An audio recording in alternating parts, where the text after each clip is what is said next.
Et la Libye, qui a fait elle aussi sa révolution il y a maintenant une décennie, se prend à rêver de changement. Il y a en tout cas du nouveau à la tête du pays. Le chef du gouvernement de transition, Abdelhamid Dbeiba, a prêté serment hier au terme d'un processus politique parrainé par l'ONU. Et cela provoque en tout cas des réactions, puisqu'on a appris tout à l'heure que le président tunisien allait se rendre en Libye mercredi. C'est une première depuis 2012. Ça fait partie de ces changements amorcés. Armel Charrier, bonjour.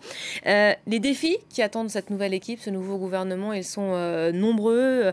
Les défis économiques, politiques, régionaux. Quelle va être sa marge de manœuvre au juste? Alors la marge de manœuvre, elle va être sur le papier un peu large parce que le gouvernement d'union nationale, justement pour qu'il y ait un petit peu tout le monde qui soit représenté à l'intérieur de ce gouvernement, puisqu'il y a plus d'une trentaine de ministres. Mais à côté de ça, on va se retrouver dans la réalité de la Libye quand même. Il y a évidemment la réalité des milices qui vont être présentes, il va y avoir la réalité régionale, donc cela va peser lourd. Surtout que dans les défis qu'il faut relever, le premier, c'est d'arriver à reconstruire ce pays. Or, on peut le reconstruire grâce à l'argent du pétrole. Donc, un gouvernement d'union nationale, la première chose, c'est qu'il doit s'atteler à la redistribution de l'argent du pétrole. C'est une manne incroyable, mais ça attise forcément des convoitises qui vont plus souvent, en fait, au chef de guerre qu'elles ne vont à la réalité d'un pays qui a besoin de se reconstruire.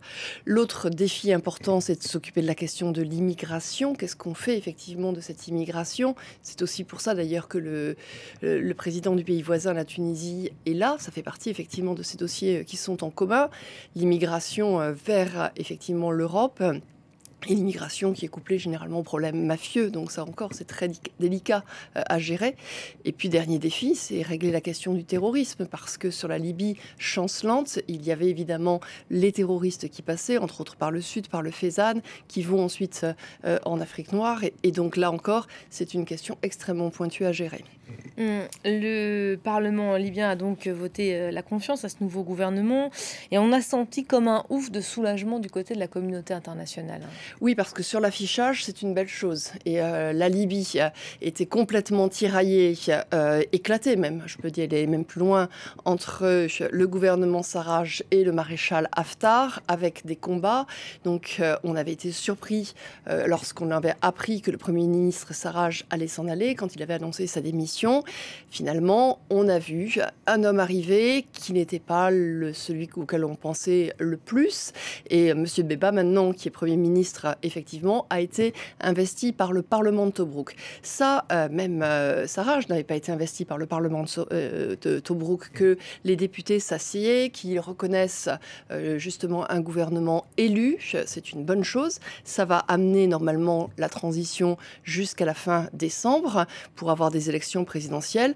Sauf qu'on est en Libye. On est dans un pays qui est convoité à la fois par la Turquie et toute la vocation frères musulmans, et puis en face l'Égypte et le maréchal Haftar, que ça ne va pas s'arrêter comme ça, que le Premier ministre aujourd'hui est plus proche effectivement des frères musulmans qu'autre chose, et que derrière, ce qu'on a vu sur le terrain, c'est que même s'il y a eu cette prestation de serment, tout de suite, il y a eu des affrontements à Tripoli. Les milices de Tripoli sont pris avec celles de Tadjouba, alors que toutes les deux, elles dépendent normalement du gouvernement d'union nationale. Donc ça veut dire qu'on revient très vite vers la case de départ. C'est pour ça qu'il y a un affichage positif du côté de la diplomatie et tout le monde reste sceptique après sur le fonctionnement. Merci beaucoup Armel pour le décryptage au lendemain de cette prestation de serment. Donc on continuera évidemment à vous en parler, à suivre notamment ce déplacement du président tunisien ce mercredi. Fin de ce journal. Merci à vous de l'avoir suivi. Rendez-vous